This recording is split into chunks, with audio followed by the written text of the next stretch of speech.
দুই ট্রাকের মাঝখানে পড়ে প্রাণ হারালো জনপ্রিয় লেডি বাইকার। মর্মান্তিক সড়ক দুর্ঘটনায় প্রাণ হারালো দক্ষিণ আমেরিকার জনপ্রিয় social media influencer Karen Sofia Quiroz Ramirez. কলম্বিয়ার ফ্লোরিডায় এই দুর্ঘটনা ঘটে।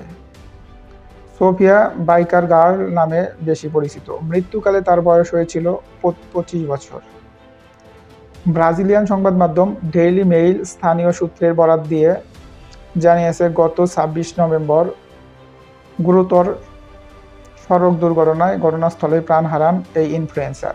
প্রতিবেদন থেকে আরও জানা গিয়েছে, রামিরেজ তার মোটরসাইকেল চালানোর সময় লেন পরিবর্তন করতে গিয়ে দুইটি ট্রাকের মাঝখানে পড়ে নিয়ন্ত্রণ হারিয়ে ফেলেন। এরপর দুর্ঘটনার শিকার হন।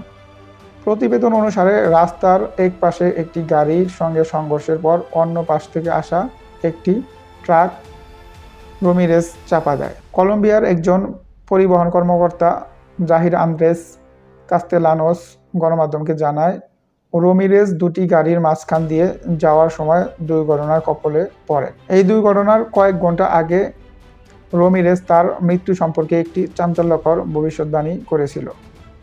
এক পোস্টে তিনি লিখেছিলেন, আমি আশা করছি যেন ক্র্যাশ না করি, কারণ আমি আমার চশমা ছাড়াই মোটরসাইকেল চালাচ্ছি। ডেইলি মেইল স্থানীয় প্রতিবেদন বরাত দিয়ে আরও জানায়, বাইক চালানোর সময় তিনি যে চশমা ব্যবহার করতেন সেটি তিনি হারিয়ে ফেলেছিলেন। পরিবহন কর্মকর্তা আরও জানিয়েছে, এই দুর্ঘটনার কারণ জানতে প্রত্যক্ষদর্শীদের সাক্ষাৎকার এবং সিসিটিভি ফুটেজ বিশ্লেষণ করা হচ্ছে। এই তদন্তের মূল লক্ষ্য হলো কলম্বিয়ায় এই ইনফ্লুয়েন্সারের মর্মান্তিক মৃত্যুর জন্য অন্য কোনো চালক দায়ী কিনা তা নিশ্চিত করা।